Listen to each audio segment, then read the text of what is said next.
I need to head back to my hometown for a while. Can you watch over my house while I'm away? I asked Nancy, James' wife, with a bit of hesitation. You don't have to come back at all, even if you're my husband's mom. I don't want to live with some stranger, some old lady, she replied, showing her disrespect. Seriously? Whose house does she think this is? Besides, it's too big for Linda to live in alone, right? We'll take care of it, so don't worry. We'll change the locks, so it won't matter if you come back. Too bad. Ever since I moved in with James and Nancy, her behavior has been terrible. I've had enough. Fine, I won't come back here anymore. Really? Yes, really. Just do whatever you want from now on. I, Linda, harbor a secret side that even James isn't aware of. What would Nancy make of it if she found out? Quietly, I packed my things and left the house. My name's Linda. I've been on my own since my husband Thomas passed away 3 years back. At 57, I tied the knot with Thomas, a coworker of the same age, when I was just 24. We didn't have much money, but we had spirit, I suppose. We were just young and full of hope. Soon after our wedding, I discovered I was expecting and gave birth to James the following year. After my maternity leave, I threw myself into both work and raising our child. We entertained the idea of having another baby, but finances just wouldn't allow it then. Thomas hailed from a wealthy family, yet he adamantly refused their help. He had a strained relationship with his father and left home, almost like a runaway. Maybe out of that same stubbornness, James, as serious-minded as his dad, graduated from college and snagged a job at a prestigious company. He excelled professionally and was highly regarded, but his personal life struggled, remaining single well into his 30s. We tied the knot young, full of vigor, but it seemed we didn't follow in our parents' footsteps in that regard. James, when will I get to meet my grandkid? That was Thomas's constant refrain. While our marriage might have been early, it was unusual to find someone in their 30s with no dating history like James. In our time, folks always had tales of their weekend companions. Looking back, it was a more carefree era. Thomas eagerly awaited James settling down, but he passed away suddenly 2 years ago, never seeing it happen, taken by a sudden heart attack. By the time he reached the hospital, it was too late. Overwhelmed by sorrow, I quit my job and stayed home. Luckily, Thomas's insurance covered the rest of the mortgage, and I had my retirement savings, so finances weren't an immediate concern. The house we lived in was newly built, purchased when we were nearly 30, brimming with memories of Thomas. After his passing, James and I agreed to transfer Thomas's share to me.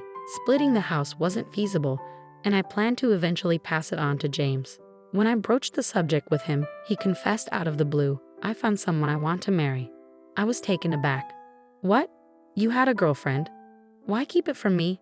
Dad was waiting all this time. I meant to tell you, but the right moment never seemed to come. Sorry. It was ironic that Thomas, who had eagerly awaited James's marriage, was no longer with us. The following weekend, James brought his partner to our house. "Mom, let me introduce you. This is Nancy. Nice to meet you." "I'm Nancy," she said, dressed flamboyantly and seeming quite mismatched for James, who had led a serious life until then. "Still," I remarked, "you seem cheerful and kind, don't you?" I trusted that if James chose her despite her appearance, her character must be decent. Nancy glanced around our home, scrutinizing everything. I felt a bit uneasy. "Is everything okay? You seem deep in thought," I asked Nancy. "Oh, nothing. Just taking it all in. So this is where James grew up. By the way, Mom, there's something else I'd like to discuss." James began. "What is it?" James proposed skipping the wedding ceremony and just registering the marriage. Since his one-bedroom apartment was too small, he asked if they could live with me. "I don't mind. But are you comfortable with that, Nancy?" I inquired, though secretly thrilled at the thought of not being alone in this big house since Thomas passed away. "Nancy, are you okay with staying here?" For a moment, Nancy seemed a tad displeased, but it passed quickly. Soon she smiled and replied, "Of course. I've always dreamed of living in a house rather than an apartment." "See, Mom, Nancy agrees, so please, how could I refuse my dear James' request? Plus, I had my own worries about living alone. Having the young couple around would liven up the house and perhaps eventually bring grandchildren. I hoped this would gradually fill the void left by Thomas's absence. "It's okay, James.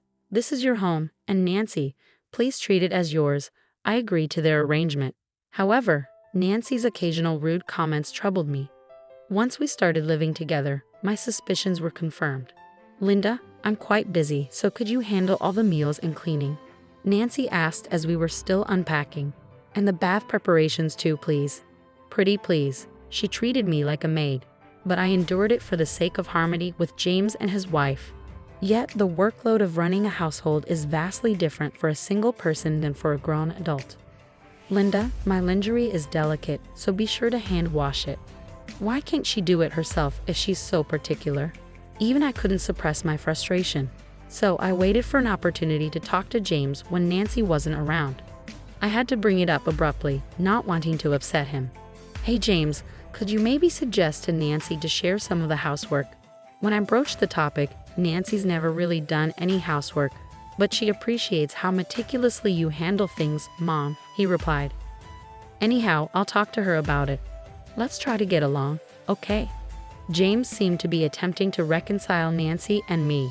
From that moment on, Nancy's attitude towards me deteriorated further. Why isn't our room tidy? There's dust everywhere. Can't you clean your own space? There might be things we don't want touched. What are you implying, Linda? You're such a homemaker, always at home, right? It's like you're mooching off James. Can you at least pitch in with the housework? I muttered, feeling the weight of resentment building. If anyone's leeching off James, it's me. Nancy's the one draining the life out of this place. I'd endured everything because she was James' wife, taking care of them both. But I hit my breaking point. One day, my sister called. We were all grown, both my sister and brother married, with no one left at our parents' house. Dad passed away when I was in school, and Mom, who lived alone, also passed a few years ago. We didn't want to leave the house empty, so we put it up for sale, and we finally found a buyer. We needed to sort out our parents' house. If James and his wife hadn't come to stay with me, maybe I would have ended up alone too. But even so, if Nancy keeps this up, I won't be able to handle it. Maybe it's best to take a break. With James away on a business trip, I approached Nancy that night after she came out of the bath. Can we talk? I asked tentatively. If it's something annoying, I don't want to hear it, she replied lazily. I need to go back to my parents' house for a while. It might be for some time, so I need you to look after the house. And about the housework during that time? You're not expecting me to do it, are you? She snapped in annoyance. Seems like that's the plan. What do you think? I prodded for her reaction. This is your family home, right? You don't have to come back. I mean, it was nice that you did so much, but I hated living with some old lady who's practically a stranger. This is perfect. Nancy's rudeness, thinking James wasn't around, was blatant. Sure, it's a bit old-fashioned, but this house is too big for just you, right? We'll make use of it, so don't worry. Maybe we should change the locks then. You can't get in even if you come back, she added casually. I was stunned.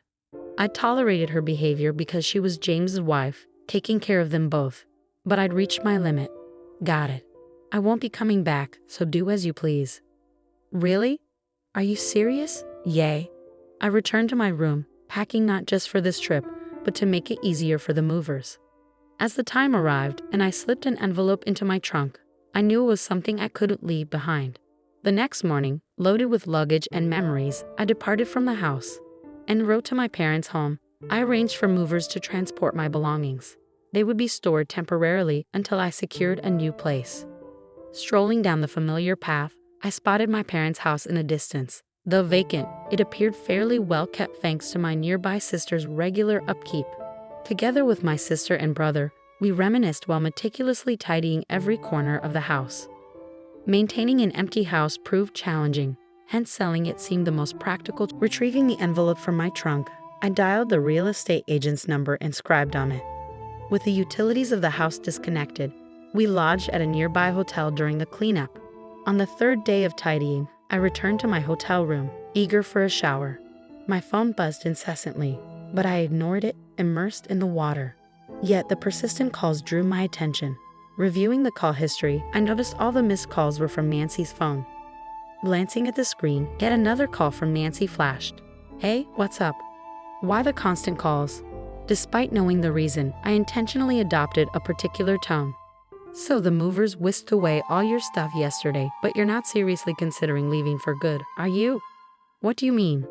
Weren't you the one who said, don't come back? Or have you conveniently forgotten? I retorted with a touch of mischief. You old hag, Linda. You're our maid, so come back right now. Being told to get out and then come back was rather self-serving. Sorry, but I'll pass. Perhaps boiling with rage, Nancy even referred to me as a maid. Oh, I forgot to mention, I'm planning to rent out that house, and I've already contacted a real estate agent. So Nancy, you'll need to find a new place soon. What do you mean? We're living here. You can't just do that. Nancy's voice quivered, perhaps in bewilderment. I own that house. Like you said, it's too big for one person. I've been contemplating renting it out for some time to boost my income. Unless you and James want to become tenants, that's fine by me.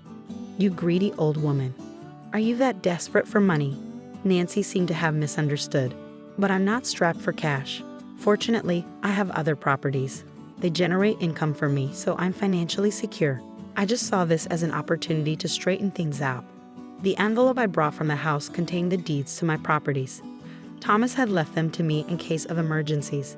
Initially belonging to Thomas's father, they were passed down to Thomas when his parents passed away. Thomas hadn't informed me about this, and I only discovered these assets through his will penned before his demise.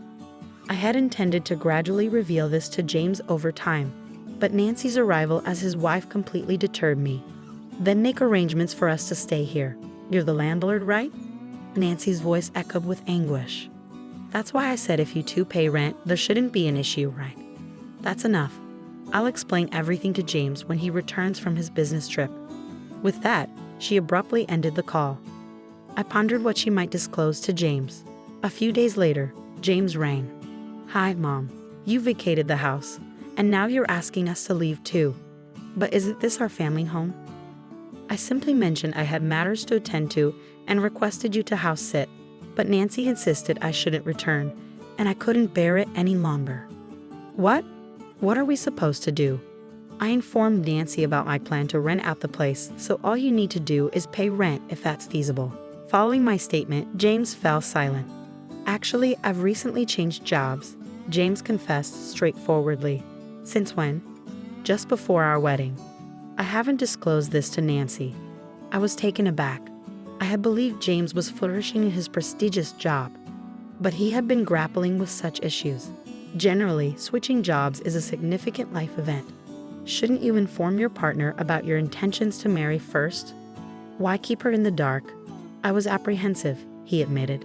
He revealed that when they started dating, Nancy was pleased to hear he worked at a top company. With limited dating experience until his 30s, James lacked the courage to divulge the truth to the first person he considered marrying. I'm now working at a startup I established with some college buddies, and it seems we're on the brink of success. Mom, please lend me your support. James, devoid of siblings, sought my assistance. I wanted to offer my support, but James needed to take responsibility as an adult and a spouse. Life would only become more challenging if he didn't come clean and seek understanding from his partner. James, you're capable of sorting out your own affairs. Once you've done that, I'll assist as much as I can as your parent. Understand? After delivering that message, I ended the call, feeling a bit too stern. I resolved to have a conversation with both of them. A week after returning to my family home and completing the clearing out, I commended my sister and brother on their efforts. Well done. Let's plan to meet up again when we have more time, I suggested, intending to return home for the time being. Ah, Linda, welcome back. I've been expecting you, Nancy greeted me in a sugary tone as I arrived home. Notice you didn't change the locks. Change your mind. I retorted with a touch of sarcasm. Where's James? He's here, isn't he? James emerged from the back, looking visibly drained. Did you talk to Nancy properly? I inquired, to which Nancy appeared clueless. It seems you haven't told her, James admitted, disclosing that he had left his job to start a venture business with a friend. What? Is that all? I agreed to marry you because you were a promising employee at a top company. If not for that, I wouldn't have bothered with a gloomy guy like you, James. Nancy unexpectedly revealed her true feelings. So that's how Nancy truly feels. In that case, we have no choice but to end this. James sighed as he spoke. I thought we were getting along well with Mom. But Nancy, you were just using her as a replacement housekeeper. This old hag, she's only good for housework, right? What's wrong with that? Nancy crudely remarked. How could you speak to Mom like that? Can't you just leave? I don't even want to see your face anymore. I don't need this either. You deceived me, remember? I'll take legal action against you. With that, Nancy stormed out of the house. Are you sure this is the right decision? It's okay. Nancy never really cared for me from the beginning, James remarked. Yet his demeanor betrayed the bitterness of a man who felt betrayed. Subsequently, James and Nancy finalized their divorce. Nancy accused James of withholding information about his job change and sought alimony, alleging deception. However, it emerged that Nancy had quit her job and was engaging in secret rendezvous with a lover during the day. This led to a settlement where both parties shared the pain. I wanted some recompense for the verbal abuse and being treated like a maid, but I didn't want to stir up trouble, so I let it slide. I heard Nancy rushed back to her parents' house in tears, only to be scolded by them for her calculated marriage and divorce. They refused to let her return. Apparently, her parents were sensible folks. I also learned that Nancy had a strained relationship with them.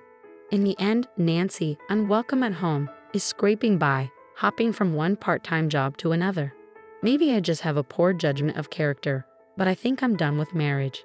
It's just too much hassle, James remarked, half in jest, half seriously. As planned, we rented out the original house, and James and I are now living separately. However, I found a suitable property among the inherited real estate, so we're using it as our respective residences. Some might call it extravagant, but I opted to sell off some of the properties and invest in James' business. I chose to believe in James's sincere plea to dedicate himself to his venture. Perhaps his marriage will have to wait until his business finds stability. As his mother, all I can do is hope he encounters the right person when the time is right.